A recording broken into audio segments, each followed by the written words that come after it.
are Heather and Paul Christie. And for over 12 years, we've worked with executives and entrepreneurs to accelerate change in every aspect of their business. Because we are in the fastest paced business environment that anyone has ever seen before. So join us for the Evolve to Win show.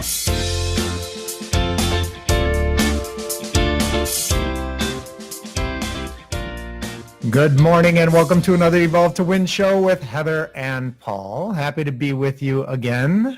It's been kind of a while. It's been a little while because we have been away the last 2 Mondays. One was Labor Day weekend and one we were in Cuba. So we went to Cuba and there's really no internet there whatsoever. Yeah, we can get on for you there. But anyway, great to be here with you. Today we are talking about why time blocking doesn't work. It is probably the single most recognized tool for productivity is time blocking. And we're going to go through and talk to you about in practice why it's not working.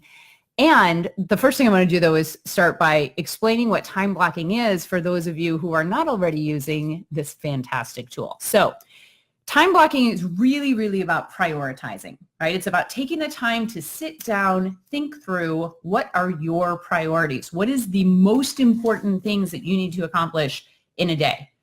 And what happens is if you're doing time blocking right, you should have time on your calendar every single day to sit down and plan your day, because we know that if you don't plan your day, what happens? I don't know what happens, Heather. What if you don't plan your day? Like anything can happen. Right. Right? Like whatever comes up, you get in the urgency and the busyness of the day. And we're in business, not busyness, right? So, yeah. So I want to just talk to you about some very practical feedback that we've gotten from clients as to why the time blocking is not working. First of all, I want you to ask yourself the question whether or not it would be valuable for you to have uninterrupted time to work on your priorities, to focus on working on the business, not just in the business. And the reality so what does on the business look like? So on the business is working on anything that is important for you to move forward, come closer to your goals, but it's typically not the kinds of tasks that are just urgent and require attention. So what we know, and if you've ever read Stephen Covey's series of books, the 7 Habits book, he talks about it. He also talks about it in one of his earlier books, which will come to me in a minute, which is really good. That we as human beings, we tend to focus on what's urgent rather than what's important. So things that have to be done and have to be done now. But the thing about these urgencies that we focus on is that they have expanded over time because of technology. So email has now become urgent, and yet how much of your email is so not important for you? So what do most people do first thing in the morning? They get into their office, they turn on their computer, and they start going through their email, which is filled with other people's urgencies, right, maybe other people's importance, but that's probably the worst thing you could do. The first thing you should do is sit down by yourself, grab your cup of coffee, and actually focus on going through a list of your priorities for the day. So I do this in the form of what? Got it. So we do a daily huddle. That's part of our planning process. And so we block about 10 to 15 minutes a day to just go over the priorities, because my behavioral style, I need to have the top 2 or 3 things that I need to do during that day. And so projects to work on, things to prepare for. And so if I don't really have those, it's difficult for me. I like to collaborate as well. So there's a lot of people that may be in your organization that like to collaborate, and they need some leadership. They need to kind of be told what to do. What are the next steps? So it really helps me to get organized. So that is when it works really well. Mm-hmm. When it doesn't work really well is when we have it scheduled and then we don't have that meeting. Yes. So this is the key. Why time blocking doesn't work is when you're not using the time you've blocked to do what you say you're going to do. And it happens all the time. It seems so simple. It really seems so simple, but it's a big challenge. So I have clients who really buy into the concept of time blocking, and they know how valuable it would be to really get focused on their priorities and take some time to plan. And yet they'll put it in their calendar, and then they'll get a call from a client and they'll take that call. or they will have somebody show up at their door. Hey, do you got a second? And they'll meet with whoever's at their door. And I hear from people all the time the excuse that, well, I have an open door policy. So actually, even though I've set aside this time as important time, if something comes up, I'm likely to get pulled away. And that's not a good answer. And here's why. When you block your time to focus on your priorities, you've got to set some rules around blocking that time. You have to treat it as though you're meeting with your most important client, which is, by the way, you. Yeah. Right. And, you were talking about how valuable it is for you and your behavioral style to block this time and spend time going over priorities.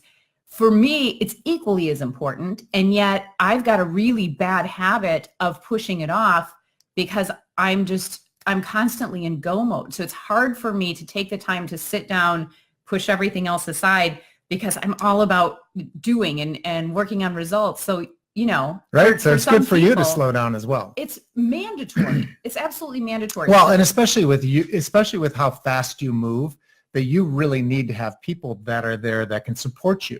Mm-hmm. And because you're kind of the tornado hurricane going on, that you need people to kind of pick up kind of the scraps and organize things and plan things for you.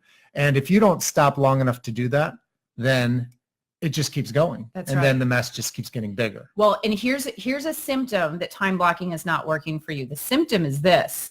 I'm so busy. I'm like a firefighter. All I'm ever doing is I'm putting out fires. I'm always in reactive mode. I'm never in proactive mode. If you say any of those things to anyone, that's a symptom that you're not effectively using time blocking. So what would effective use of time blocking look like? First and foremost, it's starting with the intention. When you put the block of time in your calendar, you're realistic about where you're blocking, and that block of time becomes sacred. That block of time becomes there.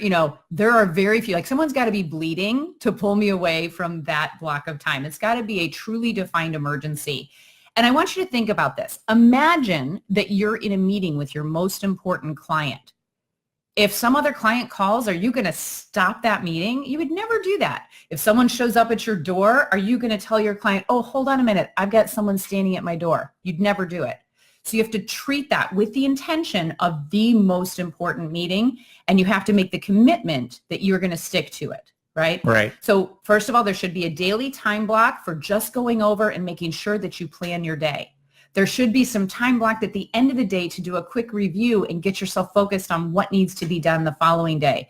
These are very, very short blocks of time. The end of the day can be 5 minutes to just review what you've accomplished and what needs to go on in the next day. Yeah, and also another simple blocking of time is for if you have an event that you're going to make sure that you block the travel time, because a lot of people won't plug that in there. Yes. And then all of a sudden, either something gets booked around that time or they just, don't make the time for the travel. Yes. So we've gotten really good at booking that travel time on the bookends.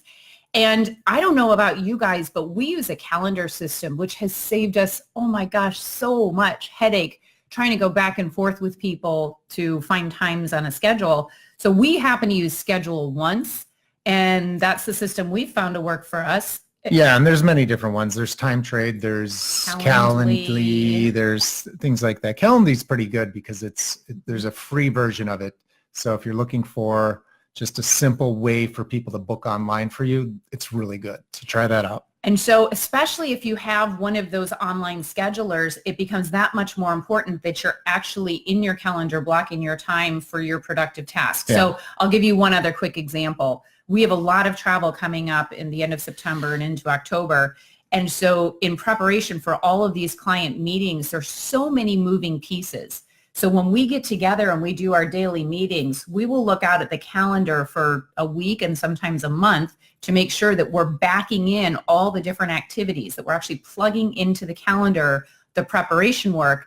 And what's so valuable about that is that we're taking what's in our head and we're putting it down into paper, and we're actually creating a time, we're making space to get the most important things done so that we don't feel like we're in a constant fire drill, which is really, quite frankly, how it feels when we screw all that up, right? If we don't do what we say we're going to do. So number one reason that time blocking doesn't work is if you're not doing it, clearly, right? So you got to do it. Number 2 reason time blocking doesn't work, you put the block in your calendar and then you make something else more important than your block of time. So it's just about the rules that you create for yourself. Make sure when you put that time in your calendar, you set that aside for you, that you honor it, that you honor that as the most important meeting of your day. And, close your door, put the do not disturb sign out, position it with the people around you so that they understand that there are parts of your day that just shouldn't be interrupted. That's all I got for you today. That's good. All right. Well, I'd love to hear your feedback on how time blocking works for you. If it's working really well, what are you doing? What are your rules? If it's not working, a new commitment to start doing it again. It really is the single best productivity tool that we've ever used. Awesome. Well, have a great day and a great week. And thank you for joining us on another Evolve to Win show.